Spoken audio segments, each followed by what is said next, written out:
뉴스업 시작합니다. 비상계엄을 둘러싼 각종 의혹을 수사해온 내란 특검이 윤석열 전 대통령을 포함해 모두 27명을 재판에 넘기며 180일의 수사를 마무리했습니다. 처음으로 공개석상에 나온 조은석 특검은 역사적 단죄의 필요성을 강조했습니다. 권준수 기자가 보도합니다. 비상계엄의 전모를 밝히기 위해 지난 6월 18일 출범한 내란 특검이 수사에 마침표를 찍었습니다. 238명 메머드급으로 구성된 내란 특검은 접수된 249건 가운데 모두 215건, 약 85% 사건을 처리했습니다. 특검은 군에서 기소한 3명을 포함해 윤석열 전 대통령 등 27명을 기소하며 계엄의 목적을 규명했다고 평가했습니다. 남은 사건은 경찰 국가수사본부가 넘겨받아 조사를 이어가게 됩니다. 임명 이후 한 차례도 모습을 비치지 않았던 조은석 특별검사는 처음으로 공개석상에 올랐습니다. 직접 최종 수사 결과 발표에 나선 조 특검은 윤 전 대통령의 호칭을 생략했고, 윤석열 등은 2023년 10월 전부터 비상계엄을 준비하였고 수사 과정에서 밝혀진 내용을 가감없이 전달하기도 했습니다. 한동훈은 빨갱이다. 군이 참여를 해야 되는 것 아니냐며 한동훈에 대한 적개심과 비상계엄의 필요성을 말하였고, 특검은 계엄에 얽힌 사실관계를 재구성하기 위해 정치권 인사에 대한 조사도 충분히 이뤄졌다고 자평했습니다. 민주당 14명, 국민의힘 11명을 포함해 국회의원 31명이 조사에 참여했고, 김민석 국무총리를 상대로는 계엄을 인지한 경위를 파악했다고 설명했습니다. 특검은 지난 1980년 전두환 정권의 신군부를 예로 들며 역사적 단죄의 필요성을 언급했습니다. 나아가 국민에게 또 다른 상처를 줄 수 있는 위증죄에 대해서도 엄벌이 필요하다고 강조했습니다. YTN 권준수입니다. 특검은 윤석열 전 대통령이 2023년 10월 이전부터 비상계엄을 준비했다고 결론 내렸습니다.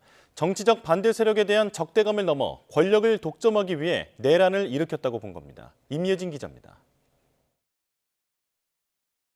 윤석열 전 대통령은 대국민 담화문에서 지난해 총선 이후 국회에 잇따른 탄핵과 독단적 입법, 예산 삭감 등을 계엄 선포의 이유로 들었습니다.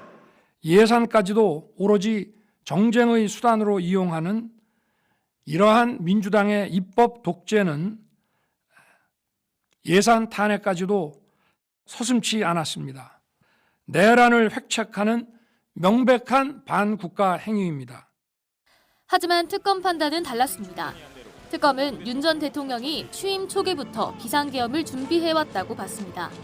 권력 독점을 목적으로 비상대권을 염두에 두다가 2023년 10월 이후 본격적인 물밑 작업에 들어갔다는 게 특검의 결론입니다. 우리는 역사적 계엄을 통해 권력을 가진 자의 측리 쿠데타는 내세웠던 명분은 허울뿐이고 목적은 오로지 권력의 독점과 유죄성을 잘 알고 있습니다. 대선 출마 당시 집권당을 거대 의석을 가지고 자유와 법치를 부정하는 세력으로 규정한 윤 전 대통령은 당선 이후인 2022년 11월 국민의힘 지도부와의 만찬에서 총살당하는 일이 있더라도 싹 쓸어버리겠다고 발언하며 반대 세력에 대한 적대감을 노골적으로 드러낸 거로 조사됐습니다. 특검은 이 같은 인식이 이듬해 군 인사에서부터 본격적으로 실행된 거로 봤습니다. 군을 통해 무력으로 정치 활동과 국회 기능을 정지시키고 입법권과 사법권을 장악해 반대 세력을 없애고 권력을 독점하려 시도했던 겁니다. 특검은 특히 계엄 당시 최상목 전 경제부총리 겸 기획재정부 장관에게 국회 자금 차단과 국가 비상입법기구 예산 편성을 지시한 점을 장기 집권에 대한 포석으로 풀이했습니다. 계엄 설계 비선으로 알려진 노상원 전 국군 정보사령관 수첩에도 헌법 개정, 선거구 조정 등 관련 내용이 담긴 것으로 파악됐습니다. 윤 전 대통령이 여전히 자신의 재판에서 부정선거를 거론하며 비상계엄을 정당화하는 가운데 이제 판단은 법원에 달렸습니다. YTN 임혜진입니다. 내란 특검은 윤석열 전 대통령 부인 김건희 씨가 12상 비상계엄에 관여하지 않았다고 결론 내렸습니다. 김 씨는 계엄 선포 때 윤 전 대통령과 심하게 싸우며 당신 때문에 다 망쳤다는 취지로 크게 화를 낸 것으로 파악됐습니다. 권민석 기자의 보도입니다. 이른바 V1을 앞서는 V0로 국정에 상당한 영향력을 행사했다는 김건희 씨가 비상계엄에도 개입했을 거란 게 세간의 시선이었습니다. 특검팀은 그러나 김 씨가 계엄에 관여했음을 입증하는 증거나 진술은 전혀 없었다고 선을 그었습니다. 지난해 8월부터 11월 대통령 관저 모임에 참석했던 군인을 모두 조사했지만 김 씨가 모임에 참석했거나 계엄에 관여한 행적은 확인되지 않았다고 밝혔습니다. 특검은 계엄 당일 김 씨가 방문한 성형외과 의사와 수행 행정관도 불러 조사했지만 수상한 점을 발견하지 못했습니다. 군 비선 라인으로 계엄 밑그림을 그린 노상원 전 정보사령관과 김 씨가 따로 만난 정황도 없었다는 게 특검 설명입니다. 오히려 계엄 당시 김 씨를 가까이서 보좌한 직원은 김 씨와 윤 전 대통령이 부부싸움을 심하게 했다고 진술했습니다. 김 씨 본인이 생각한 게 많았는데 윤 전 대통령이 계엄을 선포한 탓에 다 망쳤다는 취지로 분노했다는 겁니다. 특검은 또 도이치모터스 주가 조작 의혹과 디올백 수수 등 김 씨의 사법 리스크 해소가 계엄을 통해 권력을 독점하려 한 윤 전 대통령 의중엔 있었겠지만 계엄 발동의 직접적인 목적으로 작용하진 않았다고 판단했습니다. YTN 권민석입니다. 이렇게 특검 수사 결과 윤석열 전 대통령은 2023년 10월 이전부터 비상계엄을 염두에 둔 것으로 파악됐죠. 안가와 관저에서 군 관계자들과 만찬을 하며 자신에게 불리한 정치적 상황을 국가적 위기 상황으로 인식하도록 유인했다는 게 드러났습니다. 그중 한 명인 이진우 전 육군 수도방위 사령관이 어제 윤 전 대통령 내란 재판에 증인으로 출석했는데 당시 만찬에서 어떤 대화가 오갔는지 증언했습니다. 먼저 이 전 사령관은 윤 전 대통령이 몸을 가누지 못할 정도로 술을 많이 마셨고 자신은 꼭 배신을 당한다며 한동훈 전 국민의힘 대표를 언급했다고 밝혔는데요. 거의 몸을 못 가는다는 생각을 제가 들 정도로 많이 드셨는데 나는 사람들한테 많이 배신당한다. 내가 살다 보면 나는 꼭 배신당한다. 그때 저 분의 이름을 호명을 하셨어요. 그러니까 처음 그래서 정치인 이름은 제가 11월 9일 날 들었던 기억이 납니다. 다만 곽종근 전 특전사령관이 총으로 쏴서 죽이겠다고 말했다는 재판 증언에 대해선 이 전 사령관은 총 이야기는 듣지 못했다라고 말하기도 했습니다. 이 전 사령관은 윤 전 대통령과의 식사 후 집으로 향하던 길에 자신의 휴대전화에 구중궁궐, 겹겹이 문으로 막은 깊은 궁궐이라는 단어를 썼다고 밝혔는데요. 왜 그런 단어를 썼는지 설명도 내놨는데 직접 들어보시죠. 스마트폰에 그 날짜에다가 구중궁궐이라고 단어를 썼어요. 혼자 오다가 뭐냐면 사람이 고립돼 있으면 소통이 안 되면 오해도 하고 의심하는구나. 사람이 아무리 직위가 높아도 혼자 갇혀 있으면 마음대로 혼자 상상하면서 다른 사람 얘기는 모르고 그 사람에 대해서 이렇게 불편하게 마음을 먹겠구나. 그런데 이 전 사령관은 지난 5월 군사법원에 증인으로 나와서 내놨던 당시 윤 전 대통령이 문을 부수고 들어가서 끄집어내라고 해서 정상이 아니라고 생각했다라는 자신의 진술을 번복하기도 했습니다. 기억이 없는 상태에서 TV를 보고 그럴 수 있겠다고 생각하고 말했다며 다만 총 4명이 1명씩 등 파편적 단어만 기억이 난다는 다소 이해하기 어려운 설명을 내놨는데요. 이렇듯 비상계엄 당시 군 수뇌부의 증언이 엇갈리며 재판은 안개 속을 지나는 형국입니다. 재판부는 내란 우두머리 혐의 재판을 내년 1월 초에 마무리할 예정이라고 밝혔는데요. 핵심 인물들의 엇갈린 증언이 재판에 어떤 영향을 미칠지 지켜봐야 합니다. 조은석 특별검사팀이 내란 사건의 전모를 재구성하는 데는 계엄 전후 정황이 담긴 노상원 수첩이 결정적 증거, 이른바 스모킹건 역할을 했습니다. 작성자로 지목된 노상원 전 정보사령관은 민간인 신분으로 군 기밀을 취득해 부정선거 의혹 수사단 선발에 관여한 혐의로 1심에서 징역 2년을 선고받았습니다. 신규혜 기자입니다. 노상원 전 국군 정보사령관은 지난 2023년 10월 김용현 전 국방부 장관과 군 인사안을 논의한 것으로 파악됐습니다. 노 전 사령관은 4년 전 불명예 전역한 민간인 신분이었고 김 전 장관은 당시 대통령 경호처장이었습니다. 육군 참모총장과 방첩사령관, 지상작전사령관 명단은 이른바 노상원 수첩에 기록됐고 이후 단행된 군 인사에 그대로 반영됐습니다. 2023년 10월 이후 그들의 논의한 대로 육군참모총장 박한수, 방첩사령관 여인영, 구사단과 3사를 관할하는 지성작전사령관이 보임되었습니다. 특검은 이 메모를 비상계엄 때 군을 통솔할 지휘부와 진압군을 미리 준비한 정황으로 판단했습니다. 내란의 결정적 증거, 스모킹건으로 보고 수사를 이어온 겁니다. 수첩에는 계엄 전후 조치 방안도 담겼는데 특검은 두 사람이 논의한 내용은 김 전 장관을 통해 윤석열 전 대통령에게 전달된 것으로 봤습니다.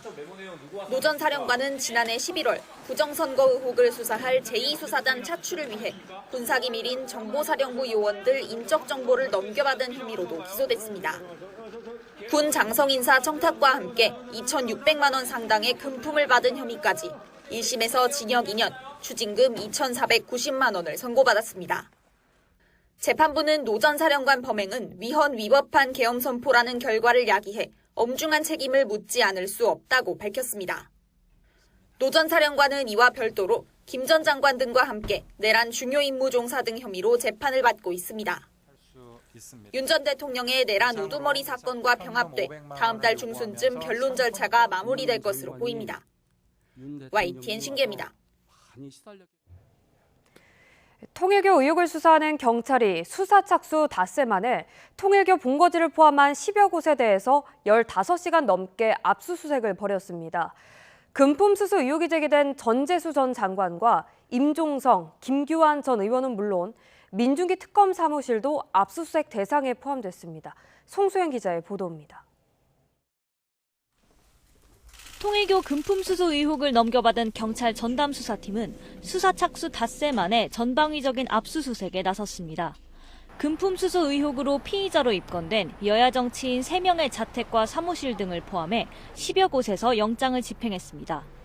전재수 전 해양수산부 장관의 자택과 국회의원회관 사무실도 대상에 포함됐는데 압수수색 영장에는 2천만 원과 불가리 시계 한 점을 받았다는 뇌물수수와 정치자금법 위반 혐의가 적시된 것으로 전해졌습니다. 압수수색 때문에 오신 거죠? 혹시 소환수사 계획 있으신가요? 수사팀에서 나오신 거 맞나요? 경찰은 임종성 전 더불어민주당 의원의 자택, 김규환 전 미래통합당 의원이 사장으로 있는 대한석탄공사 관사 등도 압수수색했습니다. 또 이들에게 금품을 건넨 의혹을 받는 통일교 측의 회계 자료 등을 확보하기 위해 통일교 시설에 대해서도 강제 수사에 나섰습니다. 전담팀은 통일교 서울본부에 더해 통일교의 본산, 성지로 불리는 이곳 경기도 가평 천정궁도 함께 압수수색했습니다.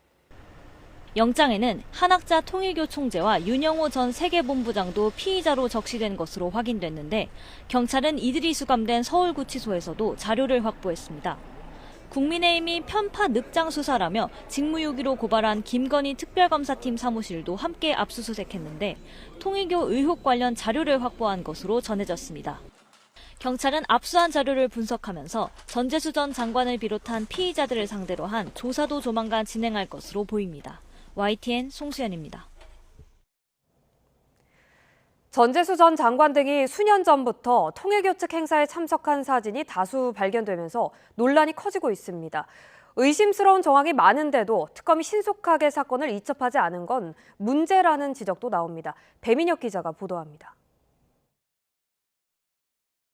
지난 2017년 통일교의 수건 사업으로 꼽히는 한일 해저터널 관련 토론회 당시 사진입니다. 한일 터널의 동북아시아 파급 효과라는 주제로 국회에서 열린 토론회에 임종성 전 의원이 등장합니다. 앞서 2016년에는 국회에서 한일 해저터널의 필요성과 과제를 주제로 심포지엄이 열렸는데 플래카드에는 통일교 관련 단체들과 임 전 의원이 공동 주최했다고 적혀 있습니다. 전재수 전 해수부 장관 역시 한학자 통일교 총재의 서적을 들고 찍은 사진이나 통일교 행사에 참석한 사진들을 어렵지 않게 확인할 수 있었습니다. 의원들의 이 같은 행적은 윤영호 전 통일교 세계본부장이 여야 의원들에게 금품을 제공했다고 진술한 것으로 알려진 뒤 주목받기 시작했습니다. 이들이 수년 동안 통일교와 밀접한 관계를 유지하며 한일 해저터널을 지지하는 대가로 금품을 받은 것 아니냐는 의혹이 확산하는 겁니다. 임 전 의원과 전 장관, 김규환 전 의원 등 통일교 로비 의혹 피의자로 입건된 정치권 인사들은 혐의를 부인하는 가운데 의심스러운 정황이 많은데도 특검이 윤 전 본부장의 진술을 확보한 뒤 석 달이 넘도록 경찰에 이첩하지 않은 건 문제라는 지적이 나옵니다. 여기에 특검이 지난 7월 한학자 통일교 총재의 금고에서 현금 280억 원을 발견한 것이 뒤늦게 알려지면서 늑장 이첨을 비판하는 목소리가 더 커지고 있습니다. 돈의 용처를 확인하는 게 로비 의혹을 밝히는 중요한 단서가 될 수도 있기 때문입니다. 앞서 국민의힘이 편파 수사로 직무를 유기했다며 민중기 특검팀을 고발하면서 경찰도 관련 수사에 나섰습니다. 통일교 로비 의혹 관련 추가 자료 확보를 위해 특검을 압수수색한 경찰이 직무유기 혐의 관련 추가 강제 수사는 물론 민중기 특검도 직접 조사할지 관심입니다. YTN 배민혁입니다.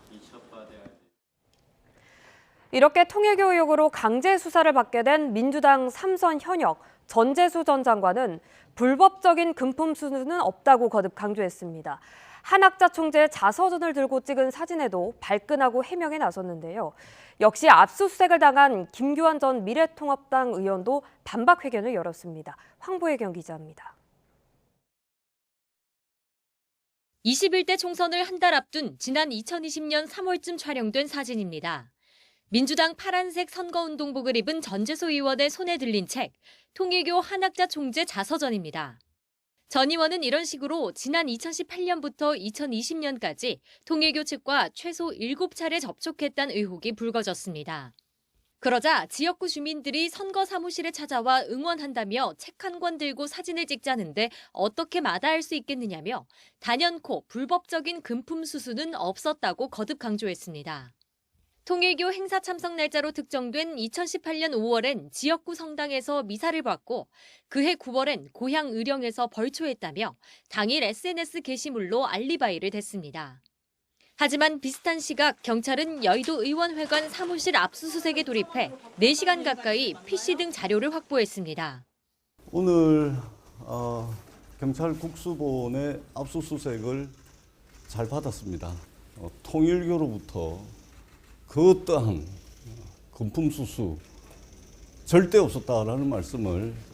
전 의원은 해양수산부 장관직을 내려놓는다고 기습 발표한 지난 11일 귀국 당일 이용구 전 법무차관을 변호인으로 선임해 방어전에 돌입한 거로 파악됐습니다. 택시기사 폭행 사건으로 변호사 자격이 박탈됐던 이 전 차관은 최근 사면돼 업무에 복귀했고 전 의원의 압수수색 현장에도 모습을 드러냈습니다. 역시 강제 수사를 받게 된 김규환 전 미래통합당 의원은 반박 회견을 열고 의혹을 강하게 부인했습니다. 하늘이 두 쪽 나도 아닌 건 아닌 겁니다. 저는 그 사람한테 선물도 밥도 한 그릇, 음료수도 한 잔 먹은 적 없습니다. 당사자들은 통일교 의혹 초반부터 강하게 부인하고 있지만 사진 한 장, 언론 보도 한 줄에도 여론은 요동치고 있습니다. 정치권조차 실체적 진실을 파악하느라 분주한 모습입니다. YTN 황보혜경입니다. 내란 특검팀이 수사를 마무리하자 민주당은 이제 막 전반전이 끝난 거라면서 2차 종합특검 추진 의사를 재확인했습니다. 국민의힘은 개혁신당과 함께 통일교 특검을 추진하며 반격에 나섰습니다. 임성재 기자의 보도입니다. 내란 특검이 마침표를 찍은 날 민주당은 나름의 성과는 있었지만 여전히 밝혀야 할 의혹이 산더미라고 주장했습니다. 외환죄는 손도 못 댔고 노상원 수첩의 실체와 공모자 역할도 베일에 쌓여 있다면서 지난 180일은 중간 보고에 불과하다고 규정했습니다. 조희대 사법부가 회방을 놓은 탓에 주요 내란 가담자들 영장이 줄줄이 기각됐다며 2차 종합특검이 불가피하다고 강조했습니다. 이재명 대통령께서도 조금 길고 지치더라도 치료는 깨끗하게 해야 한다고 강조했듯이 완전한 내란 청산에 있어 당정대가 국민과 한뜻 한마음으로.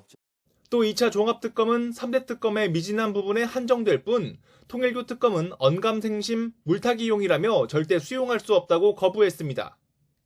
민주당 일부 인사의 연루 의혹과 어떻게 등치해볼 생각은 꿈에도 꾸지 않는 것이 좋을 것입니다.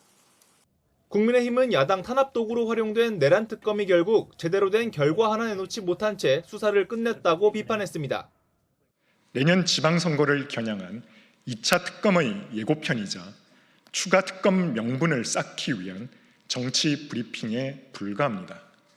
특검이 편파 관심법 수사 외엔 보여준 게 없는데도 민주당이 기어이 2차 특검을 추진한다면서 법여권의 통일교 로비 의혹을 덮고 이 화살을 야당으로 돌리려는 의도라고 지적했습니다.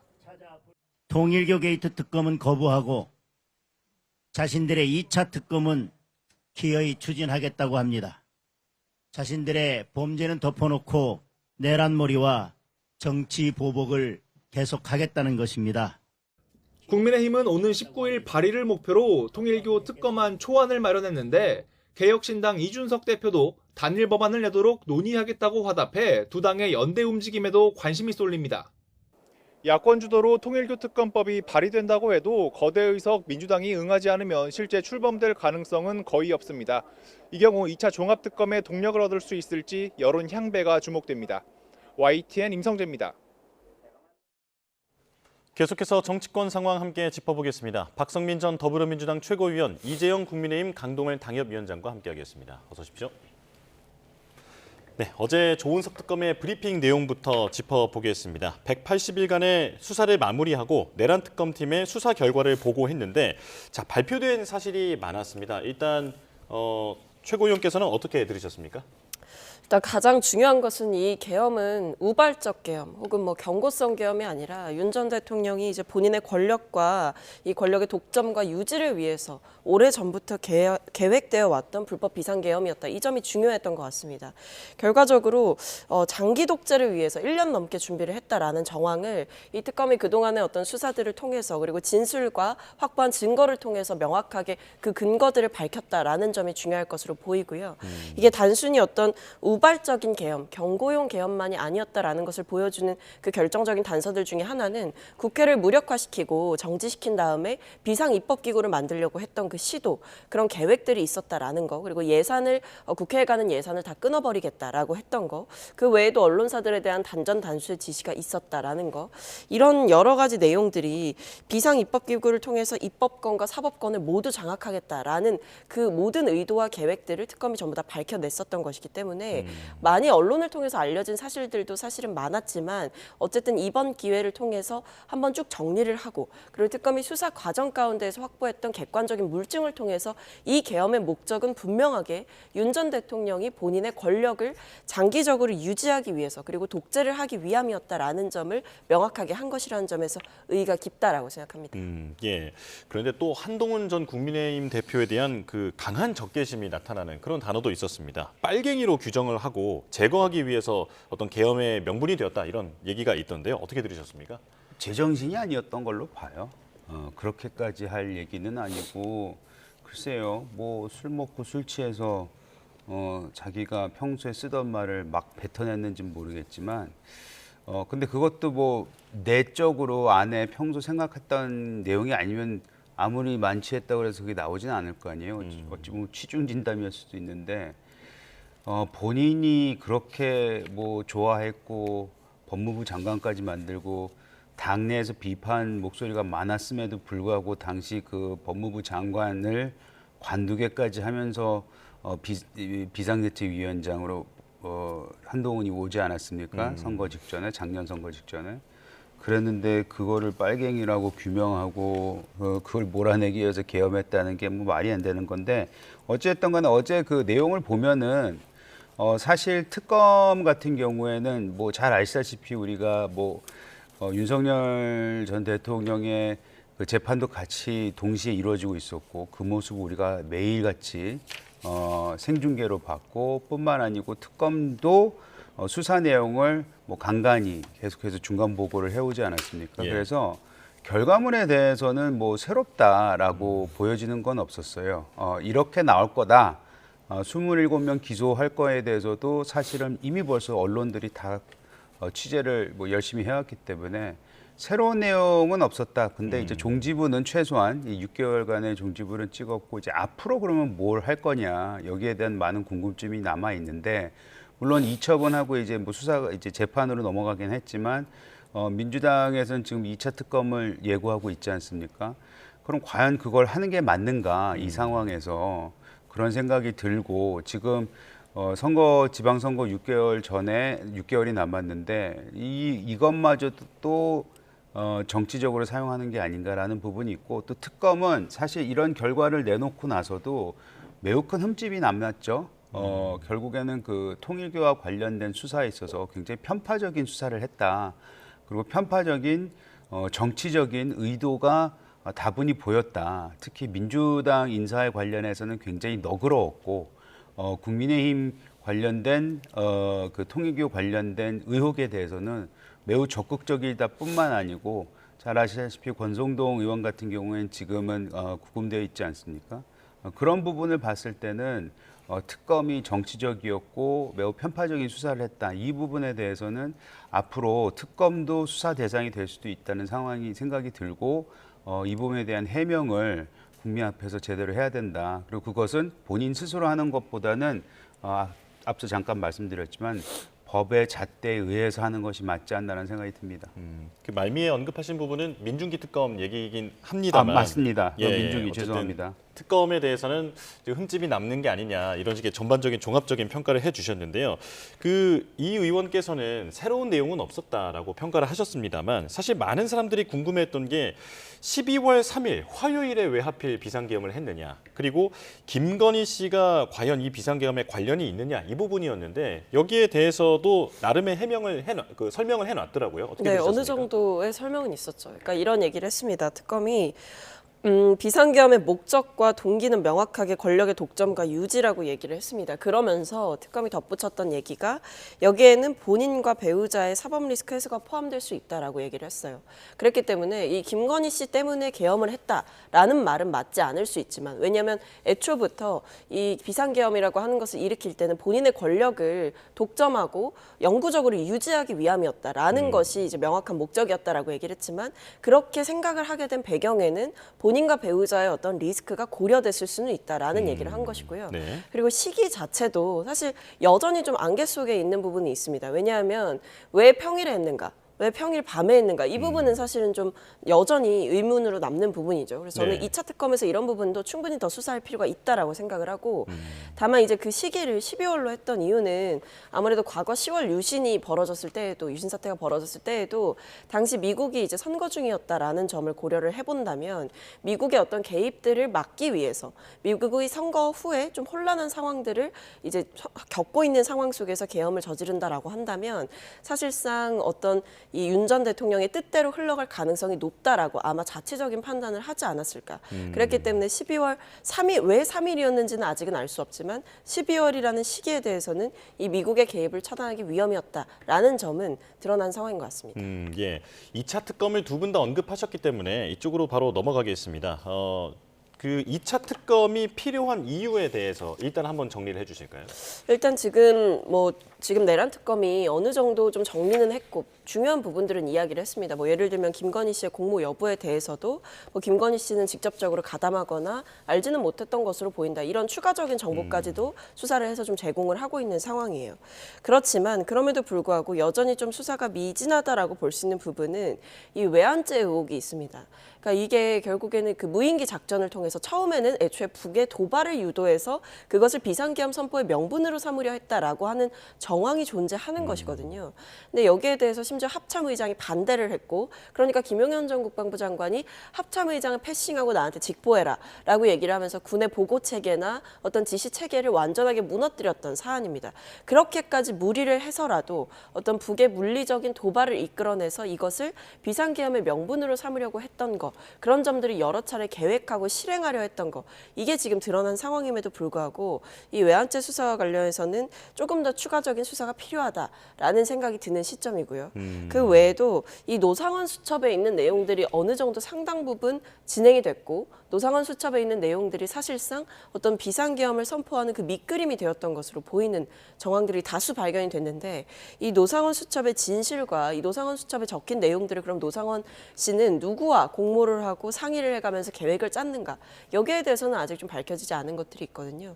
그렇기 때문에 여기에 대해서 내란 특검에서 수사를 했지만 남아있는 부분들이 있고 이 외에도 최상병 특검에서는 이 임성근 전 사단장에 대한 구명로비 의혹 그다음에 김건희 특검에서는 김건희 씨에 대한 의혹 중에서 여전히 수사가 안 된 부분들이 있기 때문에 종합적으로 이 2차 특검에서 다뤄야 된다라는 라는 얘기가 나오는 겁니다. 예, 김건희 씨가 과연 계엄에 관련이 없는 게 맞는가? 그리고 여기에 외환죄도 말씀하셨고 또 노상원 전 사령관 같은 경우에는 윤 전 대통령과는 어떤 접점이 있기에 이런 수첩 내용이 그대로 실현이 됐는가? 이런 부분들을 좀 더 파헤쳐야 한다라는 입장인데 국민의힘은 정치적 브리핑이다 이렇게 얘기를 하더라고요. 뭐 김건희 씨가 너 때문에 망쳤다라는 얘기 했다는 거 아닙니까? 네. 그 말은 뭐 우리 모두가 다 할 얘기죠. 사실은 윤 대통령 때문에 다 망친 거죠. 그래서 뭐 그 부분은 처음으로 김건희 씨가 한 얘기 중에 매우 100% 공감되는 얘기고요. 예. 다만 이제 특검과 관련해서 제2차 특검과 관련해서 제가 민중기 특검에 대해서도 이 수사의 잣대에 이제 서야 될 거다라고 말씀을 드렸는데 제가 왜 그런 말씀을 드렸냐면 지금 뭐 내란 특검에 대한 얘기가 나왔지만 사실 3대 특검 모두가 하나의 큰 틀에서 이게 시작을 한 거 아니겠습니까? 그리고 2차 특검을 예고하는 민주당은 종합 특검을 얘기하고 있거든요. 즉 이 세 가지 그 3대 특검에서 뭐 해소되지 않은 의혹들에 대해서 추가 특검을 하겠다는 건데 저는 사실 이것이 정치적으로밖에 볼 수가 없다는 이유를 드리는 이유는 지금 현재 그 법무부 같은 경우에는 뭐 수사에 검찰 수사에 뭐 개입을 할 수 없고 뭐 경찰이든 뭐 사법부 개입을 할 수는 없다 하지만 어찌됐든 간에 민주당이 뽑은 이재명 대통령의 법무부고 그 안에 지금 사실 검찰 같은 경우는 다 이미 벌써 뭐 분리가 되는 상황이고 경찰이 지금 수사를 이첩해서 하는 상황이고 게다가 검찰 같은 것도 보면은 본인들한테 어찌 보면은 타당한 반발했던 사람들에 대해서 좌천성 인사 이동을 했고 모든 사법부를 다 컨트롤하고 있습니다. 장악을 하고 있습니다. 국회 장악은 뭐 이루 말할 수도 없는 것이죠. 그래서 이렇게 정치적으로 사법적으로 모든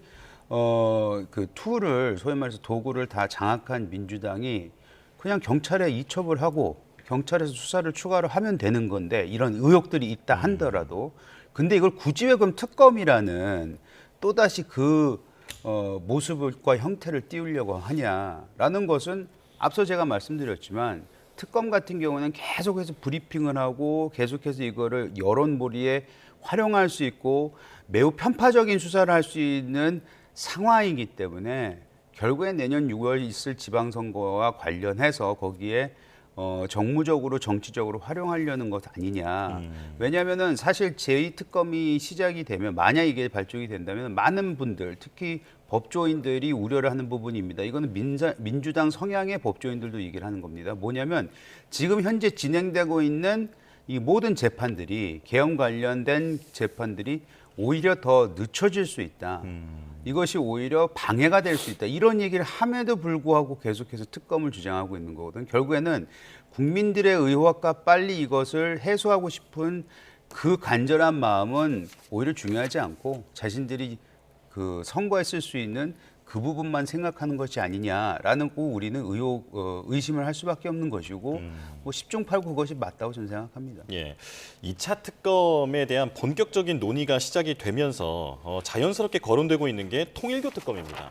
그러니까 민주당은 통일교 특검 같은 경우에는 물타기다, 절대로 수용할 수 없다 이런 입장이기는 하지만 지금 2차 특검을 만약에 하면서 통일교 특검을 배제를 한다면 명분이 약해진다라고 하는 지적도 있기 때문에 민주당의 고심이 상당히 깊은 것으로 알려졌거든요. 어떻게 보십니까? 근데 뭐 지금 상황에서 어쨌든 경찰이 수사를 하고 있는 상황 아닙니까? 이제 어제만 보더라도 이제 수십 곳을 압수수색을 했고 적극적으로 수사에 빠르게 착수하고 있고 여전히 지금 수사가 진행 중인 상황이기 때문에 여기에 대해서 이제 경찰의 수사 상황이 좀 미진하다라고 한다면 혹은 뭐 속도가 나지 않는다 혹은 경찰의 수사에 대해서 어떤 편파성 논란, 공정성과 중립성 논란이 일게 된다라고 한다면 특검의 필요성 저는 생각해 볼 수 있다라고 생각합니다. 하지만 지금 상황에서 경찰의 수사가 시작된 지 얼마 되지도 않은 상황에서 벌써부터 특검을 얘기한다라고 하는 것은 이 국민의힘 입장에서는 이 사태를 어떻게든 정치적인 목적으로 활용하고자 하는 그리고 특검의 필요성을 주장하지만 그것은 표면적인 것이고 사실상 민주당을 겨냥한 정치 공세를 펼치는 것에 불과하다라고 생각을 합니다. 앞에서 이게 왜 3대 특검이 끝나고 나서 이제 2차 종합특검으로 가야 하느냐라고 말씀을 주셨는데 사실 이 3대 특검 자체가 왜 시작이 됐냐면 결국 기존의 수사기관에서 제대로 시행되지 못했던 일들 일들 때문이거든요. 그러니까 뭐 검찰에서도 김건희 씨에 대한 주가 조작 의혹, 그다음에 여러 가지 이제 금품 수수 의혹 이런 것들을 제대로 조사하지도 뭐 수사하지도 소환하지도 못했던 그런 모습을 보여줬고, 뭐 최상병의 순직 사건과 관련해서도 뭐 여전히 은폐하려고 했던 그런 모습들이 있었기 때문에 결국 객관적이고 중립적인 수사기관의 필요성이 나타났던 겁니다. 그런 상황 속에서 시작이 됐던 특검이었기 때문에 남아있는 의혹들에 대해서도 이 특검을 통해서 마무리를 짓는 것이 맞다라는 생각이 드는 것이고요. 예. 지금 말씀 주신 이 통일교 특검 같은 경우에는 저는 아직 논의하기에는 시기상조다. 경찰의 수사를 좀 지켜볼 일이다라고 생각합니다. 예, 보수 야권은 모처럼 한 목소리를 내면서 통일교 특검에 대해서 힘을 싣고 있는데 국민의힘과 개혁신당이 연대를 해서 추진하려고 하는 그런 움직임이 나오고 있더라고요. 어떻게 읽고 계십니까? 일단은 앞서도 말씀드렸지만 통일교 관련 수사 내용에 대해서는 원체 이 편파적으로 보였기 때문에 이 부분에 대해서는 뭐 말씀하신 대로 특검이 가지고 있는 이런 여러 가지 뭐 수단들이 필요해 보이는 거는 맞습니다. 네. 근데 개인적으로 예를 들어서 지금 특검을 출범시키는데 민주당 주도하는 특검이면은 하나마나 할 특검이 될 수도 있어요. 근데 중요한 건 뭐냐? 야당, 특히 어찌 보면은 제3자의 입장을 가질 수 있어 보이는 이준석 그 개혁신당에서 만약 이 특검을 주장을 하고 거기에서 뭐 청거하는 특검을 만약에 우리가 선택을 할 수 있게 된다면은 그러면은 어느 정도 공정성이 보장되지 않을까라는 생각을 하고 있는 것이거든요. 그래서 그런 의미에서 특검이 필요하고요. 이게 정치적인 건 아니냐? 좀 정치적이라고 봐요. 이것도. 근데 이 이슈가 다 정치적인 이슈잖아요. 예. 예, 통일교한테 돈을 받고 시계에다 받고 수천만 원 받고 그거에 대해서 지금 당사자는 부인을 하고 있지만 온갖 사진들이 나오고 있고 다른 얘기들도 나오고 있고 추가적으로 뒤에는 더 많은 사건들이 있을 수 있다라는 얘기가 공공연하게 여기저기서 들리는 상황에서 어떻게 이걸 특검을 안 할 수가 있는지 이 부분은 의혹을 빨리 해소하라는 거 아닙니까? 민주당도 계속해서 이 3대 특검 전에는 특검이 있어야지만 이 의혹이 제대로 해소가 된다라고 주장하면서 3대 특검을 시작한 거 아니겠습니까? 예. 그러면 이것도 굉장히 큰 의혹들이 지금 무궁무진하게 많아 보이기 때문에 특검이라는 걸 통해서 의혹을 해소하는 게 맞죠. 앞서 말씀드린 3대 특검이 끝났음에도 2차 특검을 한다는 거는 그거는 6월 지방선거만을 바라본 그런 정치적 특검인 것이고 이거는 균형이 맞지 않은 이 상황 속에서 그나마 야당이 주장하고 야당이 추천하는 특검을 통해서 공정한 수사를 이루자는 거기 때문에 같은 특검이라는 단어를 같이 쓰고 있다고 해서 이게 똑같은 특검은 아니라고 봅니다. 예. 전재수 전 해양수산부 장관 의혹을 좀 직접 거론을 하셨다 보니까 그 부분에 대한 해명을 어떻게 보셨는지 의견을 안 여쭤볼 수가 없을 것 같습니다. 저는 뭐 충분히 지금 전재수 장관께서 잘 대응을 하고 계시다고 생각합니다. 예. 그러니까 이게 단순히 뭐 한학자 총재의 책을 들고 있었다라는 이유로 어떤 통일교로부터 금품을 받았다 이렇게 얘기할 수는 없는 상황이라고 생각해요. 선거 과정에서 선거 사무실에 많은 분들이 방문을 하고 그때 기념사진을 찍자라고 후보에게 요청을 할 때 어떻게 후보가 그것을 거절할 수 있으며 그 책만 들고 여러 사람과 찍었다라고 해서 통일교와 어떤 적극적인 연관관계가 있었다라고 보는 것은 해석이 과한 거죠. 그러니까 그 외에도 어떤 뭐 축사 통일교 행사에 참석해서 축사했던 거 아니냐 2018년에 그때도 이제 뭐 미사를 참석했다라고 이야기를 하거나 아니면 고향에 가서 벌초를 하고 있었다라는 구체적인 심지어 그때 당시 올렸던 SNS 기록까지도 남아 있고 아무래도 이제 국회의원으로서 활동을 하다 보면 사진으로 다 본인의 활동 기록을 남기기 마련입니다. 그렇기 때문에 본인의 정황과 본인이 지금 어떤 상황에 있는지에 대해서 통일교 측에서 계속 의혹을 제기한다라고 하더라도 여기에 대해서 명확하게 지금 반박이 되고 있는 상황이기 때문에 저는 지금 윤영호 씨의 진술마저 흔들리고 있는 상황이잖아요. 본인이 말을 바꾸고 있단 말이에요. 그러니까 본인의 말을 바꿔서 스스로의 진술의 신빙성을 흔들고 있는 상황에서 그리고 전재수 장관께서는 이제 본인의 여러 가지 알리바이들을 다 정확하게 사진들을 통해서 일정을 공개하고 있는 상황이기 때문에 이 상황에서 윤영호 씨의 말만 믿고 전재수 전 장관을 의심하고 확신하는 것은 저는 문제가 있다. 그런 점에서 전재수 전 장관이 지금 제대로 적극적으로 반박하고 있는 것은 매우 잘하고 계신 일이다라고 생각합니다. 예, 그 해명에 대해서도 설명을 쭉 해주셨습니다만 일단 경찰은 정치자금법 위반 그리고 뇌물수수 혐의로 지금 들여다보고 있다라는 부분으로 정리를 하겠습니다. 아니, 한 말씀만 더 예. 드리자면은 전재수 전 장관이 처음에 이 의혹이 나왔을 때 나는 일면식도 없고 아마 연락조차도 안 했다라는 뉘앙스로 말씀을 하신 걸로 전 기억이 나는데 지금 보니까 뭐 몇 차례 연락도 했던 것이 드러나기 시작을 했고 특히 민주당은 또 이제 형님 누님들이 나오기 시작을 했는데 이놈의 형님과 누님 때문에 책 한 권 들고 와서 사진을 찍었다라고 얘기하는데 사실 통일교 한학자 총재의 책을 들고 사진 찍는 게 그게 그닥 본인한테 도움이 됐을까요? 저는 사실 정치적으로 굉장히 유능한 어찌 보면 굉장히 소문이 좋게 났던 전재수 전 장관이 그 정도 정부적인 판단을 했을 텐데 왜 책을 들었을까에 대해서 본인한테 도움이 안 돼. 그거에 대해서도 저는 좀 약간은 의심이 해볼 만한 부분이 있다고 저는 생각을 하기 때문에 첫째, 전혀 통일교와 일면식이 없어 접촉을 안 했다는 뉘앙스의 얘기와 지금 나오고 있는 것은 통일교하고 형님들 누님들 때문에라도 소통을 했다라는 부분이 드러나고 있지 않습니까? 그렇기 때문에 그 뒤에는 또 다른 거짓말이 있을 수 있지 않을까, 또 다른 의혹이 있지 않을까, 드러나지 않은 진실이 있지 않을 수 있을까라는 부분에 대해서 끊임없이 의심을 가져야 되는 상황일 수밖에 없는 것입니다. 예, 일단은 경찰 수사에서 또 어떤 소식이 나오는지 좀 주목을 해볼 필요가 있겠습니다. 자, 다음 주제로 넘어가겠습니다. 어제 있었던 국민의힘 천막 최고위 도중에 양향자 김민수 최고위원이 설전을 벌인 사실이 알려졌는데요. 화면으로 직접 보고 오겠습니다.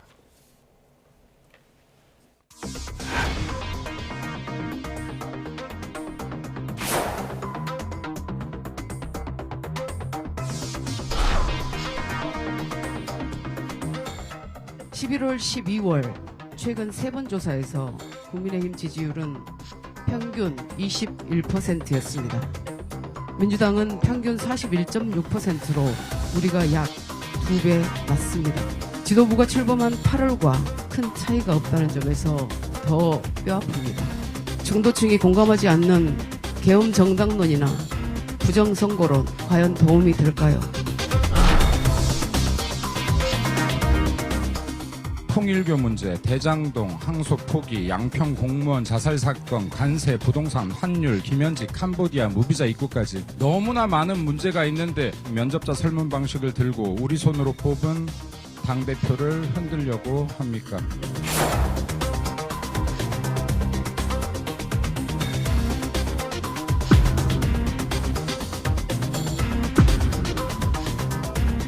지금 우리가 싸워야 할 대상은 이재명 독재 정권이지 우리끼리 총구를 겨눠서는 안 된다는 것입니다. 서로 생각이 다를 수는 있어도 결국 우리는 함께 싸워야 살 수 있는 운명 공동체입니다.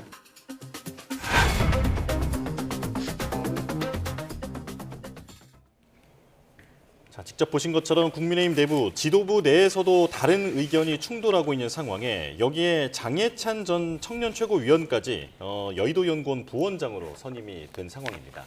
자, 국민의힘 상황 어떻게 보십니까? 이준우 그 수방사령관 전 수방사령관이 재판에서 구중궁궐이라는 얘기했잖아요. 네네. 좀 이렇게 밖에서 어떻게 생각하는지가 잘 지도부에 전달이 안 되는 것 같아서 좀 아쉬운 생각이 있고요. 김문수 최고가 저기서 얘기했던 여러 가지 사안들, 민주당과 지금 민주당 진영 대통령실에서 하고 있는 여러 가지 안 좋은 것에 대해서 공격을 해야죠. 그리고 그것들 굉장히 민주당이 잘못하고 있죠. 근데 양향자 의원이 얘기하는 것은 최고가 얘기하는 부분이 맞다고 생각해요. 그 수많은 민주당이 잘못하고 있는 이 상황 속에서 왜 국민의힘의 지지율은 정체되어 있느냐, 이 부분을 지적한 거거든요.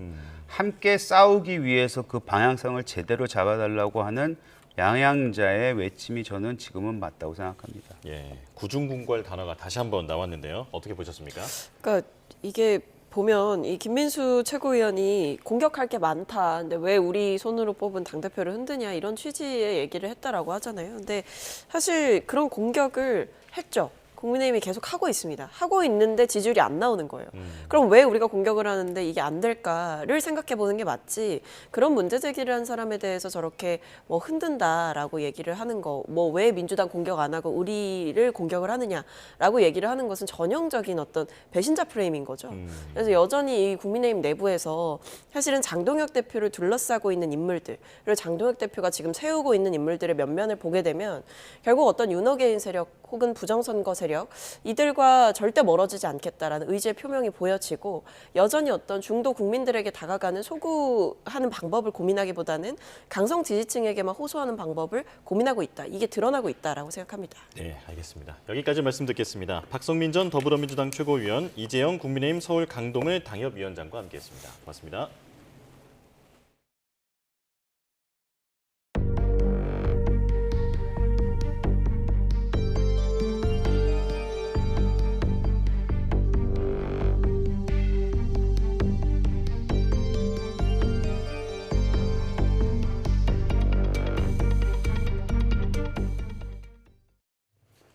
광주 도서관 공사 현장 붕괴 사고로 숨진 노동자들의 장례가 시작됐습니다. 경찰은 국립과학수사연구원 등과 함께 정확한 사고 원인을 규명하기 위한 오늘 합동 감식에 나설 예정입니다. 나현호 기자입니다. 갑작스러운 붕괴 사고로 유명을 달리한 고인이 운구차에 옮겨집니다. 가족들은 눈물을 흘리며 고인의 마지막 길을 배웅합니다. 광주 대표도서관 공사장 사망자 4명 가운데 2명이 영면에 들었습니다. 경찰은 관계자들을 불러 설계부터 사고 직전 시공까지 전반을 들여다보고 있습니다. 사고 이후 용접 분량이나 콘크리트 물량에 대한 지적이 전문가 사이에서 제기된 만큼 과학적이고 객관적인 검증에 나설 계획입니다. 아울러 이번 공사에 사용된 특허 기술이 시공에 적절했는지도 들여다보고 있습니다. 특허공법 자체가 과연 안전했었느냐에 대해서는 한번 좀 생각해 볼 필요가 좀 있다는 거죠. 물론 이제 경쟁성이라든지 또는 작업성이라든지 시공성이나 이건 이제 확보가 됐겠지만 과연 안전한 것이냐 이건 좀 고민을 해봐야 되고. 일부 시민단체에서는 내년 지방선거를 앞두고 완공을 서두르다가 사고가 난 게 아닌지 의혹을 제기했습니다. 광주광역시는 올해 공사가 중단된 기간만큼 준공을 내년 4월로 조정했고 도서관 개관은 민선 9기에나 가능하다며 사실과 부합하지 않는다고 밝혔습니다. 이제 승계하면서 그대로 3개월을 저희들이 공사기간 연장한 것입니다. 계약법상 계약을 할 때 중단된 만큼 그대로 연장한 것밖에 안 되겠습니다. 경찰은 국립과학수사연구원, 고용노동부 전문가와 함께 합동 감식을 벌일 계획입니다. YTN 나연호입니다. 최근 스스로 세상을 떠난 직원을 생전에 상습적으로 폭행해 다치게 한 혐의를 받는 이동통신사 대리점 대표가 구속됐습니다. 경찰은 영장을 신청하면서 대표의 범죄 사실 10건을 특정했는데 법원은 대표가 증거를 없애고 도망할 우려가 있다고 보고 영장을 발부했습니다. 표정우 기자입니다. 지난 2023년 한 이동통신사 대리점 대표가 직원을 무차별 폭행하는 모습입니다. 도대체 이렇게 살아앉으면 어디 몸에 이상 있는 거 아니냐. 이제 그렇게만 생각을 했죠. 저렇게 고통받으리라고 그런지는 생각도 안 하고. 직원인 박성범 씨는 최근 스스로 세상을 떠났고 이후 대표 김모 씨가 박 씨를 상습적으로 폭행한 정황이 곳곳에서 포착됐습니다. 결국 상습상해 혐의로 입건된 김 씨에 대해 법원은 증거인멸과 도망할 염려가 있다며 구속영장을 발부했습니다. 김 씨는 자신이 운영하는 대리점에서 지난 2013년부터 올해 10월까지 근무했던 박 씨를 상습적으로 폭행해 다치게 한 혐의를 받고 있습니다. 박성범 씨 사망 뒤 CCTV 삭제한 이유 뭡니까? 본인 잘못이 없다고 보시는 거예요? 박성범 씨에게 신체 포기학수 요구한 거 맞으십니까? 경찰은 CCTV 영상과 참고인 조사, 생전 박 씨의 안아골절 진단서 등을 근거로 김 씨가 박 씨에게 저지른 폭행 등 범죄 사실 10건을 특정한 걸로 파악됐습니다. 이 밖에도 YTN이 입수한 통화 녹취록엔 대표 김 씨가 박 씨로부터 이른바 신체 포기 각서까지 받아낸 정황이 담겼고 경찰 조사 결과 박 씨가 숨지기 직전 이틀 동안 김 씨가 자신은 살인자가 되기 싫다는 등 각종 협박과 폭언을 쏟아낸 걸로 확인됐습니다. 김 씨는 폭행은 박 씨 횡령이 원인이라며 상습적이지 않았고 박 씨가 세상을 떠난 것과도 관계가 없다는 입장인데 박 씨가 숨진 뒤 매장 CCTV를 삭제한 걸로 파악됐습니다. 김 씨 측은 구속 전 피의자 신문에서 CCTV 삭제에 관해 묻는 재판부에 사건과 직접 관련 없는 영상이었고 유족이 보게 되면 시비거리가 될 걸 우려했다고 답변한 걸로 전해졌습니다. 김 씨의 신병을 확보한 경찰은 박 씨를 상대로 한 폭행과 협박 관련 내용을 구체적으로 확인할 방침입니다. YTN 표종호입니다. 고객정보 유출 사태를 일으킨 쿠팡, YTN이 미국 델라웨어 본사를 직접 찾아가 봤는데요. 사무실의 흔적을 전혀 찾아볼 수 없었습니다. 쿠팡이 이런 곳에 본사를 둔 이유는 법인세 면제 혜택도 있지만 델라웨어 법원의 친기업적 성향이 강하기 때문입니다. 미국 델라웨어에서 이승윤 특파원이 보도합니다. 미국 델라웨어주 윌밍턴 노스 오렌지 스트리트 1209번지. 쿠팡의 미국 본사인 쿠팡 INC의 주소지입니다. 하지만 아무리 둘러봐도 쿠팡 로고나 사무실은 찾아볼 수 없습니다. 여기는 기업의 법적 주소지일 뿐 실제 경영과 운영이 이루어지는 곳은 대한민국 서울이기 때문입니다. Coupang has a real operational office right now. That's the reason why it came. Okay, yeah. I mean, their headquarters ain't here. A lot of people lie and say their headquarters is here. 특히 이곳은 쿠팡 INC 외에도 28만 개 기업의 법적 주소로 등록돼 있습니다.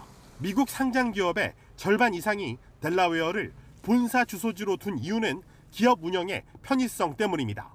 회사법이 간단해 하루 만에 회사를 세울 수 있고 한국과 달리 대주주 의결권 3% 이내 제한 없이 이사회를 구성할 수 있습니다. 이사가 불법 행위가 아닌 경영상 판단으로 회사에 손해를 끼쳐도 책임을 묻지 않아 델라웨어 법원이 방패 역할을 한다는 지적도 나옵니다. 델라웨어 법원 자체가 corporate friendly, 굉장히 친기업적인 그 법원입니다. 그래서 델라웨어 법원에는 저희가 소송을 하려면 좀 문턱이 다른 이에 미국에서 쿠팡에 집단 소송을 제기하는 법률 대리인 측에선 델라웨어 법원 대신 뉴욕 연방 법원에 소송을 제기하기로 했습니다. 쿠팡 본사, 쿠팡 잉크를 상대로 미국 뉴욕 연방법원에 소비자 집단소송 클래스 액션을 공식적으로 제기할 예정입니다. 또 주소지만 델라웨어에 두고 다른 주에서 돈을 벌어도 8.7%의 주정부 법인세가 면제되는 점도 쿠팡 본사가 델라웨어에 있는 또 다른 이유입니다. 이곳 델라웨어에 있는 쿠팡 미국 본사를 상대로 한 집단 소송 신청자는 2,600명을 넘어섰는데 법률 대리인 측은 2주 안에 뉴욕 연방 법원에 소장을 제출한다는 계획입니다. 델라웨어에서 YTN 이승윤입니다.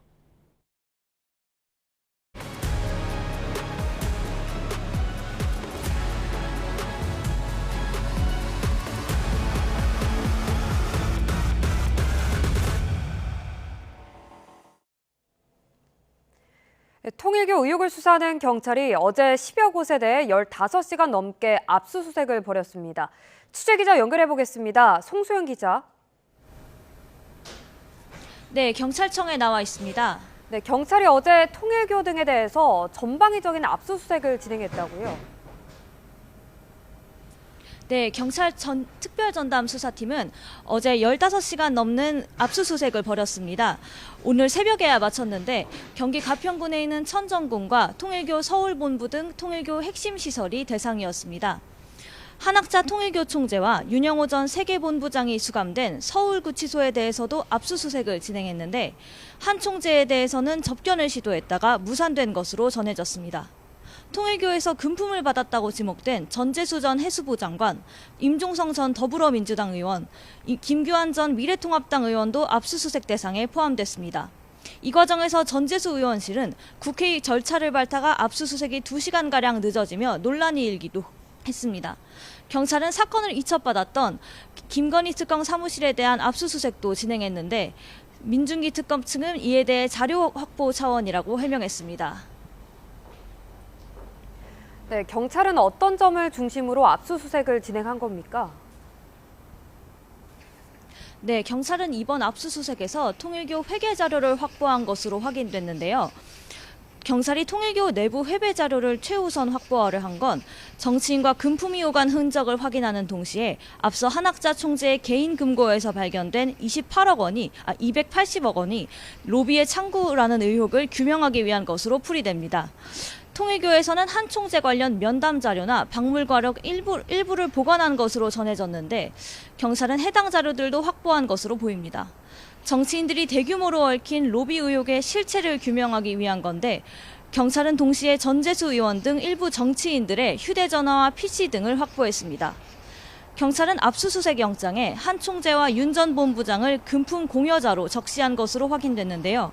이들은 전재수 의원에게 현금 2천만 원과 불가리 시계 한 점을 건네고 임종성 전 의원과 김규환 전 의원에게도 수천만 원을 건넸다는 의혹을 받습니다. 전 의원에 대한 압수수색 영장에는 정치자금법 위반 죄명이 정시됐는데 범죄 사실에 뇌물수수 의혹도 포함됐습니다. 윤 전 본부장의 진술이 흔들리는 가운데 천정궁에 보관된 자료 등으로 한 총재를 수사함으로써 로비 의혹을 살펴보려는 전공법으로 보이는데요. 경찰은 우선 통일교 자금 당당이나 한일 해저터널과 관련된 인물들을 불러 조사할 계획입니다. 지금까지 경찰청에서 YTN 송수연입니다. 내란 특검 수사가 마무리된 가운데 특검팀은 공소유지에 주력하고 있습니다. 오늘 윤석열 전 대통령의 체포방해 혐의 재판이 진행되고 여인영 전 국군 방첩사령관의 추가 구속 여부를 가를 신문기일도 열립니다. 취재기자 연결해 자세한 내용 알아보겠습니다. 임예진 기자. 네, 서울중앙지방법원입니다. 네, 내란 특검이 기소한 윤 전 대통령 사건 재판이 오늘 열리는 거죠? 네, 오전 10시 15분부터 윤석열 전 대통령의 특수공무집행 방해와 집권남용 권리행사 방해 혐의 14차 공판기일이 열립니다. 내란 특검은 지난 7월 윤 전 대통령이 경호처 직원들을 동원해 공수처의 체포영장 집행을 막도록 지시했다며 추가로 재판에 넘겼습니다. 어제 내란 특검은 수사를 마무리하면서 윤 전 대통령이 자신을 거스르거나 반대하는 사람을 반국가 세력으로 몰아 비상계엄을 통해 제거하려 했다고 강조했는데요. 특히 한동훈 전 국민의힘 대표를 빨갱이라고 지칭하거나 쏴 죽이겠다고 했다는 등 윤 전 대통령이 한 거로 알려진 발언들을 공개적으로 전하기도 했습니다. 앞서 재판에 나왔던 경호처 간부들도 윤 전 대통령으로부터 위협 사격을 지시받았다고 증언하면서 파장이 일기도 했습니다. 오늘 재판에선 특검이 제출한 증거를 검토하는 서증 조사가 진행될 예정입니다. 네, 한편 여인영 전 방첩사령관은 오늘 추가 구속을 가를 신문이 예정돼 있는 거죠? 네, 서울중앙지방법원은 오늘 오후 2시 반 일반 이적과 직권남용 혐의 등으로 기소된 여 전 사령관에 대한 구속 신문 기일을 엽니다. 여 전 사령관의 구속기간은 다음 달 2일 종료될 예정인데요. 추가 구속영장이 발부된다면 구속기간은 최장 6개월가량 연장될 전망입니다. 오는 23일에는 함께 일반 이적 혐의 등으로 기소된 윤 전 대통령에 대한 구속신문도 예정됐습니다. 지난 7월 내란 특검에 의해 풀려난 지 넉 달 만에 재구속된 윤 전 대통령은 다음 달 18일 구속기한 만료를 앞두고 있습니다. 네, 마지막으로 김건희 특검 수사 상황도 전해주시죠. 네, 대통령 관저 이전 특혜 의혹과 관련해 청와대 이전 TF 1분 과장을 맡았던 김호진 전 국토교통부 차관이 오늘 오전 구속 갈림길에 섭니다. 김 전 차관은 윤석열 정부 인수위원회 시절부터 대통령실 이전 실무를 주도한 것으로 꼽힙니다. 특히 종합건설업 면허가 없는 인테리어 업체 21g에 직접 공사 참여를 요청한 것으로도 알려졌는데요. 이 과정에 김건희 씨의 개입이 있었을 거란 의혹이 제기됐습니다. 이어 오후 2시 10분에는 해당 분과 소속 직원이었던 황모 행정관에 대한 구속심사도 열립니다. 이 밖에도 김건희 특검이 기소한 통일교 한학자 총재와 김상민 전 검사의 청탁금지법 위반 혐의 재판이 각각 예정돼 있습니다. 지금까지 서울중앙지법에서 YTN 임혜진입니다. 경찰의 통일교 금품 수수 의혹 수사가 본격적으로 시작됐습니다. 의혹 당사자들은 극구 부인하고 있는데요. 앞으로 수사는 어떻게 진행될지 임주혜 변호사와 짚어봅니다. 어서 오십시오.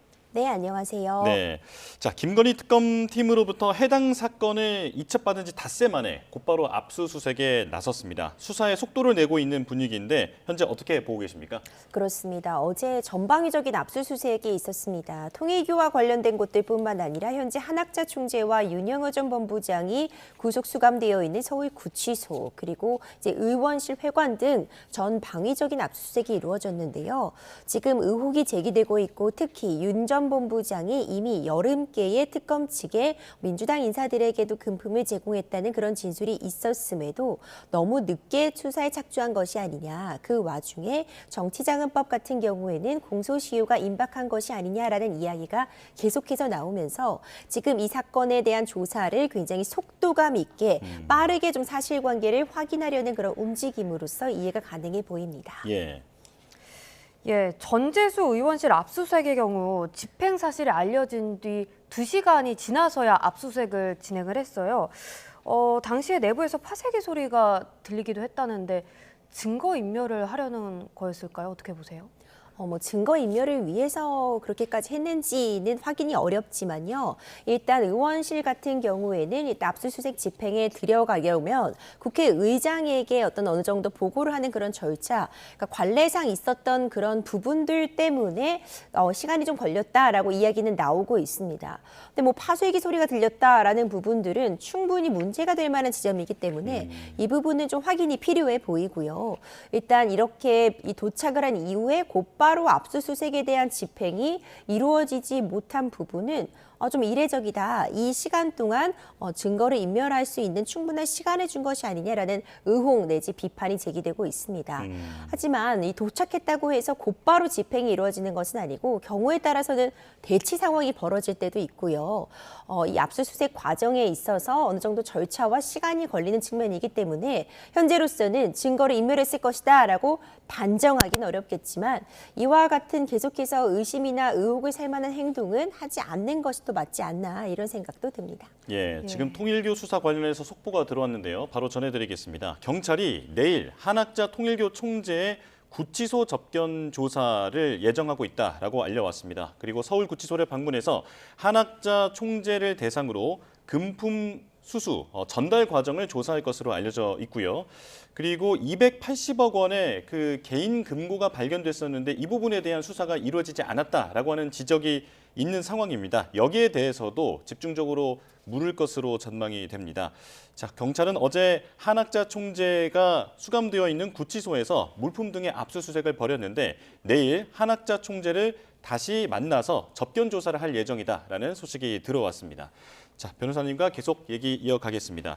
자, 일단 어제 압수수색에서 보면 그 핵심 물증으로 꼽히는 게 시계 아니었습니까? 그런데 이건 아직은 발견을 못한 것 같더라고요. 그렇습니다. 전재수 의원 같은 경우에는 지금 금품과 고가의 시계를 받았다라는 의혹이 제기되고 있는데 이 금품 같은 경우에는 일단 현금이기 때문에 그 실물 자체를 확보하는 것이 쉽진 않습니다.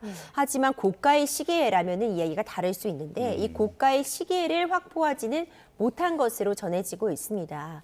물론 그 시계의 유무 자체가 범죄 혐의 성립에 전반적인 부분에 있어서 중요하지만 결정적이다 내지는 반드시 그 실물이 있어야지 혐의가 입증되는 것은 아닙니다. 다만 전재수 의원 측에서는 완강하게 지금 모든 혐의, 금품 수수라던가 이 시계를 받았다는 부분에 대해서 사실 무근이다라는 입장을 견지하고 있는 상황이기 때문에 이 실물이 확보되지 않았다면 여전히 수사기관 측에서는 관련해서 다른 입증 자료들, 구매 내역이라던가 전달을 입증할 만한 다른 정황 증거들을 제시하는 것이 필요한 상황입니다. 예, 저희가 속보로 전해드린 내용 중에 280억 원이 들어있는 것으로 알려져 있는 그 한 총재의 개인 금고 얘기가 있었습니다. 경찰이 이 부분에 대해서 질문을 할 것으로 보이는데 사실 민중기 특검이 이 부분을 발견했지만 수사가 제대로 이루어지지 않았다라고 하는 그런 지적이 나오고 있는 상황이잖아요. 이 부분은 민중기 특검은 어떤 판단을 내렸던 걸까요? 일단 관봉권으로 띠지로 둘러져 있는 현찰과 이제 엔화와 달러 등이 250억 원가량 발견이 되었다라고 하는데 이와 관련해서 발견이 되었다고 모두 어떤 범죄 혐의점이랑 관련이 있을 것이다 단정할 수는 없겠지만 당시에 금고 관리인 정도만 조사를 하고 더 구체적인 어떤 그런 조사는 이루어지지 못한 것으로 보입니다. 이렇게 많은 현금을 금고에 보관하고 있는 것이 충분히 이례적이다라는 평가도 가능해 보이는데 그 당시 시점에서는 이 돈이 사업으로 인한 소득인 것인지 종교단체 유지를 위한 것인지 개인적인 자금인 것인지 기본적으로는 어쨌든 한 사람의 소유권을 갖고 있는 자금이기 때문에 당장 어떤 추가적인 깊은 조사는 이루어지지 않은 것으로 보이는데요. 이제 통일교 관련해서 전방위적인 압수수색뿐만 아니라 금품에 대한 어떤 제공 의혹들이 수사선상에 오른 만큼 추후 이 부분과 관련해서도 자금의 출처 내지는 왜 이렇게 많은 현금을 다량으로 보유하고 있었는지에 대한 질문은 충분히 수사 과정에서 오갈 수 있는 내용으로 보여집니다. 예, 자금 출처나 이런 부분도 당연히 캐봐야 하겠습니다만 지금 민중기 특검팀도 강제 수사 대상이 되지 않았습니까? 지금 보면 편파 수사를 했다라는 혐의, 그러니까 직무유기 혐의로 경찰이 들여다보고 있는 것으로 알려졌는데 이 280억 개인 금고 얘기를 하다가 어떤 민중기 특검 쪽으로도 확장이 된다든지 그런 가능성도 있을까요? 이 민중기 특검이 한쪽에 치우친 편향 수사를 한 것이 아니냐 이런 부분에 대해서도 앞으로 이 수사 과정에서 충분히 해명이 필요해 보이는 상황은 분명해 보입니다. 어떤 범죄 혐의점, 추가적인 혐의점에 대해서 인지할 만한 그런 사정이 있었음에도 고의적으로 누락했다면 당연히 이 부분은 문제될 수밖에 없어 보이고요. 예. 하지만 일단 현 시점에서 가장 중요한 부분은 이 전방위적인 수사가 시작이 되었고 공소시효 임박 여부 등이 쟁점이 되고 있는 만큼 수사력을 동원해서 관련된 의혹들에 대해서 국민들에게 충분히 소명하고 알 권리를 충족시킬 그럴 상황이 아닌가 생각이 됩니다. 예, 이렇게 압수수색을 전방위적으로 지금 동시다발적으로 진행하고 있는 경찰의 다음 단계는 관련자 소환 조사가 될 것으로 보이는데요. 가장 먼저 부를 사람은 아무래도 이 의혹을 폭로한 윤여구 전 세계본부장이겠죠. 그런데 최근 재판에서 진술을 계속 번복하고 있습니다. 물증 확보 여부에 경찰 수사 성패가 달렸을 텐데 어떻게 보세요? 맞습니다. 윤여구 전 본부장이 가장 중요한 어떤 조사 대상자라고 볼 수밖에 없습니다. 지금 현 상황을 보자면요. 윤 전 본부장의 입에서 모든 것의 시작이 된 상황입니다. 윤 전 본부장이 여러 정치권 인사들에게 금품을 제공했다는 취지의 진술을 특검에 했었다라는 것이 알려지면서 지금 여러 전방위적인 압수수색과 함께 수사 선상에 오른 상황인데요. 그런데 최근 윤 전 본부장이 이제 본인의 재판에서 최후 진술에서도 그렇고 이후 지금 이렇게까지 사건이 커질 줄 몰랐다. 그런 의도는 아니었다는 취지. 이전에 있었던 진술에서 한 발 후퇴하는 모습 내지는 일부 번복하는 모습을 보이고 있습니다. 근데 자신의 재판의 최후 진술에서 추가적인 언급을 하지 않은 건 전 합리적인 선택이었다고 봅니다. 본인 역시도 지금 징역형이 구형된 상황이고 본인의 재판에 집중을 할 상황이지 다른 범죄 혐의점을 본인의 재판 최후 진술에서 할 필요는 없었다고 보고요. 다만 이제는 또 다른 사건으로 조사가 진행이 될 텐데 그때는 윤 전 본부장 역시도 새로운 진술이라던가 기존의 진술과 관련된 내용에 대한 추가 진술은 충분히 할 수 있는 상황으로 보여지고요. 지금 진술의 일부 번복이 있었다면 이전의 진술이 신빙성이 높은지 아니면 이 번복된 진술이 사실에 부합하는지는 관련된 물증을 통해서 입증이 가능해 보입니다. 지금 이름이 언급되고 있는 이 정치권 인사들이 실제로 통일교와 관련된 그런 인물이나 한학자 총재를 직접 만난 적이 있는지 어떤 친밀한 관계를 유지하면서 연락을 주고받은 것이 있는지는 수사를 통해서 충분히 입증이 가능한 사안으로 보여집니다. 휴대폰 포렌식이나 압수수색 등을 통해서 일정표라든지 어떤 모임에 있어서의 참석 여부는 충분히 가려지지 않을까 생각이 되고요. 그렇다면은 일단 어떤 접촉이 있었다는 부분까지가 입증이 된다면 윤 전 본부장이 실제로 금품을 주었다고 이야기하는 그 시점이라던가 금품을 어느 정도 주었는지 누구에게 어떤 과정에서 주었는지에 대해서도 진술의 신빙성이 있는 것인지는 추가적인 조사를 통해서 확인이 가능하지 않을까 생각이 됩니다. 앞으로 전재수 전 장관이라든지 이름이 거론된 그런 정치권 인물들에 대한 소환 조사도 예고된 수순이다. 이렇게 이해가 되는데요. 자, 다음 주제로 넘어가 보겠습니다. 노상원 전 정보사령관이 징역 2년을 받았는데 이건 내란 혐의 관련된 선고는 아니었던 거죠? 그렇습니다. 이 내란죄와 직접적으로 연관이 되는 그런 재판 선고는 아니었지만요. 의미를 갖고 있는 것이 내란 특검에서 어쨌든 첫 번째 성적표를 받아본 1심 판결이 나온 재판이라는 점에서는 의미가 있습니다. 지금 문제되는 혐의가 이 내란죄와 관련된 부분이 아니라 개인정보보호법 위반과 특가법상 알선수재 혐의입니다. 이 민간인 신분임에도 불구하고 노상원 전 사령관이 정보사 요원 정보를 유출해서 어떤 이 인원들을 꾸리려고 했고 진급에 있어서 내가 영향을 끼쳐주겠다, 내가 진급을 도와주겠다라고 하면서 금품을 수수한 부분들이 문제가 되는 건데요. 징역 2년에 추징금 2,490만 원이 어제 선고가 됐습니다. 이렇게 노상원 전 정보사령관 1심에서 징역 2년을 선고받으면서 향후 이제 내란 사건 선고의 이 가늠자가 될 수 있을 것으로 보입니다. 주요 피의자 사건을 병합 판단할 직위원 재판부 등 재판부는 다르더라도 이 논리는 비슷한 걸까요? 어제 있었던 그 판결에 있어서의 의미는요. 일단 이 기본적으로 내란죄를 다루진 않았기 때문에 다른 이 내란죄 형사 재판에 있어서 뭐 가늠자가 된다까지는 보기 어렵지만 굉장히 중요한 문구가 있었습니다. 결국 이 모든 재판들이 12.3 비상계엄과 관련된 전후의 과정, 그 사실관계는 동일하다라는 측면에서 본다면 어제 재판부도 12.3 비상계엄이 실체적인 요건과 형식적인 요건을 갖추지 못했다는 부분을 다시 한번 확인했고 이 노상원 전 사령관이 이렇게 이 정보사 요원들의 정보를 유출함으로써 결국 12.3 비상계엄의 어떤 불법성에 있어서 가담한 사정이 있다라는 취지의 그런 언급이 있었습니다. 그렇다면 이미 헌법재판에서도 12.3 비상계엄의 어떤 실체적 형식적 요건의 결여는 확인을 받았고 어제 있었던 재판에서도 그 불법성이 일부 확인을 하고 인식이 되었다는 측면을 볼 때 앞으로 진행될 내란죄 형사재판에서도 12.3 비상계엄 자체의 그런 문제점에 대해서 언급할 가능성, 이 12.3 비상계엄의 불법성을 인정할 가능성을 높였다라는 그런 평가 정도는 가능해 보입니다. 그러니까 최초로 비상계엄은 위헌한 것이다라는 어떤 판단을 사법부로부터 끌어냈다. 네, 이렇게 지금 의미 부여를 할 수 있을 것 같은데요. 자, 이진우 전 수도방위 사령관 얘기도 가보겠습니다.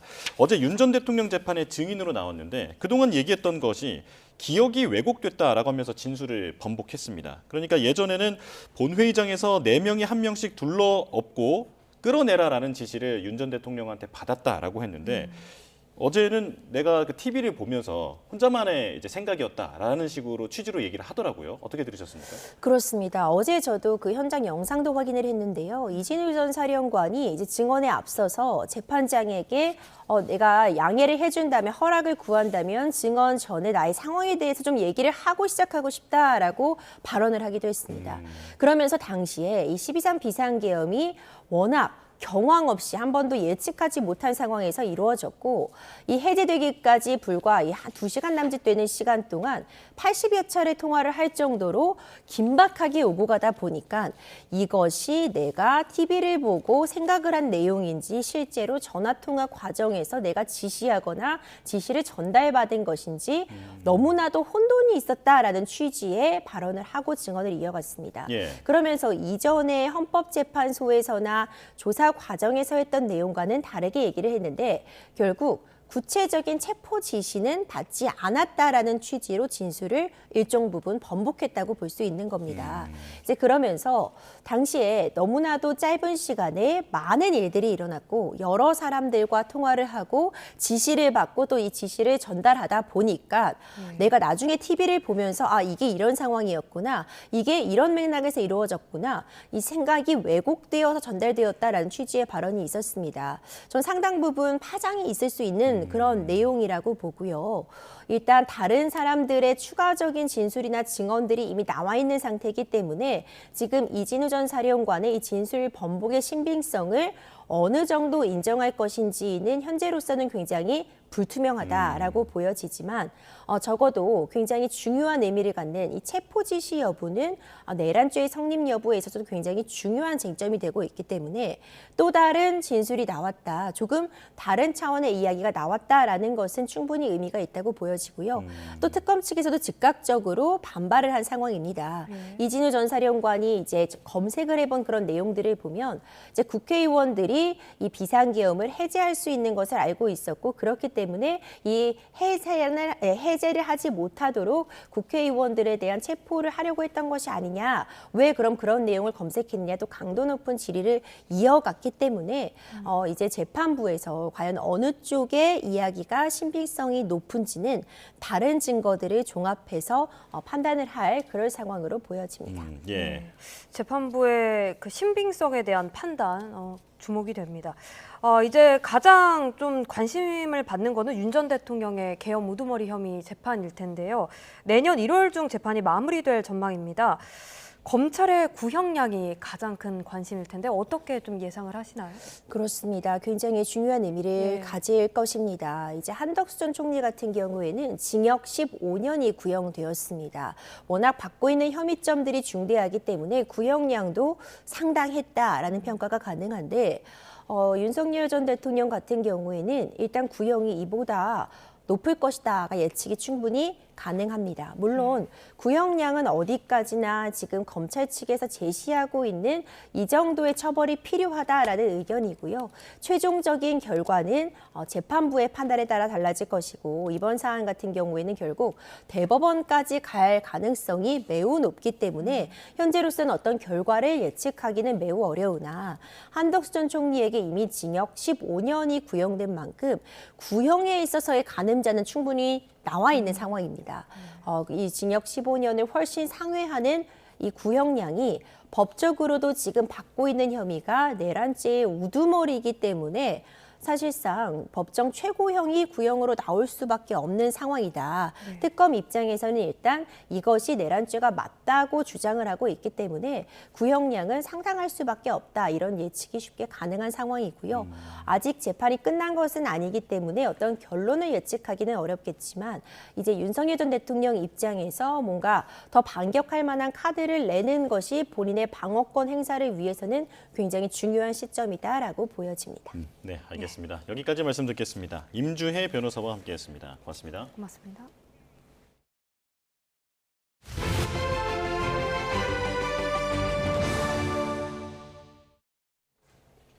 미국발 인공지능 거품 우려가 다시 불거지면서 코스피가 어제 1.8% 떨어졌는데요. 오늘은 혼조세로 출발하고 있습니다. 화면 함께 보겠습니다. 자, 현재 코스피는 오르고 있고 코스닥은 떨어지고 있습니다. 코스피는 0.07% 오른 4,093포인트로 개장했는데요. 지금은 상승폭을 소폭 반납했습니다. 그리고 코스닥은 0.06% 내린 938포인트로 출발했고 지금은 낙폭이 좀 더 커지고 있는 상황입니다. 자, 시장은 이번 주 일본은행이 기준금리를 올릴 것으로 보이면서 유동성 경색을 우려하고 있는 상황인데요. 여기에 AI 거품론까지 계속 불거지면서 시장을 짓누르고 있는 상황입니다. 원달러 환율도 보겠습니다. 외환위기 이후 최고 수준을 유지하고 있는데 어제 금융당국과 국민연금이 개입에 나설 것이라는 전망이 나오면서 하방 압력을 받았습니다. 오늘은 3원 내린 1,468원으로 개장했습니다. 자세한 증시 상황은 이어지는 뉴스에서 전해드리겠습니다.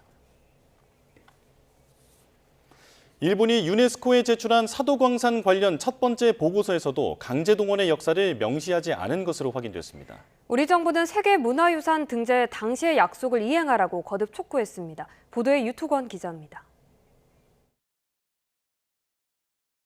일본이 최근 유네스코 세계유산위원회에 제출한 사도광산 관련 첫 번째 이행보고서입니다. 지난해 7월 세계문화유산 등재 당시 권고받았던 8개 사항의 이행 결과를 정리해 담고 있습니다. 8개 권고 사항에는 사도광산의 전체 역사, 그러니까 에도시대 후까지 포괄적으로 다루는 전시물을 설치하라는 내용도 포함됐습니다. 사실상 조선인 강제노역의 역사를 반영하라는 주문이었습니다. 하지만 일본이 제출한 보고서 어디에도 이를 명시한 대목은 없었습니다. 다만 사도광산에서 2km 떨어진 아이카와 향토박물관에 설치된 조선인 노동자 전시실을 자세하게 소개하는 데 그쳤습니다. 그러면서 관련 당사국인 한국과 긴밀히 협의했다고 덧붙였습니다. 朝鮮半島出身者を含む労働者たちが当時鉱山でどのような環境で働いていたか、生活をしていたかをこういった展示資料の中からその事実を知っていただければと思っております。 핵심인 강제동원의 역사를 외면한 전시물은 공개 당시부터 비판을 받았지만 지금도 개선되지 않은 상태입니다. 일본이 약속했던 한일 공동추도식도 강제동원을 인정하지 않으려는 일본의 완강한 태도로 2년째 정상적으로 열리지 못했습니다. 일본의 유네스코 보고서가 공개되자 외교부는 세계문화유산 등재 당시의 약속을 제대로 이행하지 않고 있다고 거듭 비판했습니다. 그러면서 일본 정부와의 대화를 통해 약속 이행을 촉구하고 유네스코 차원에서도 문제를 제기하겠다는 원론적 입장을 밝혔습니다. YTN 유투원입니다. 미국 로스앤젤레스 일대에서 새해 벽두에 폭탄 테러를 하려고 계획한 일당 4명이 검거됐다고 미 연방검찰과 수사당국이 밝혔습니다. 미 캘리포니아 중부지방검찰청은 현지 시간 15일 기자회견을 열고 테러 모의 용의자 4명이 지난 12일 LA 동부 모하비 사막에서 폭발 장치를 제작하려다 체포됐다고 발표했습니다. 그러면서 이들이 체포 직전 사막에서 큰 검은색 물체를 테이블로 옮기는 모습을 포착한 항공 영상을 공개했습니다. 검찰은 용의자들이 LA와 오렌지 카운티의 기업 물류 시설들을 대상으로 새해 자정에 폭탄 테러를 감행할 상세한 계획을 세웠다고 밝혔습니다.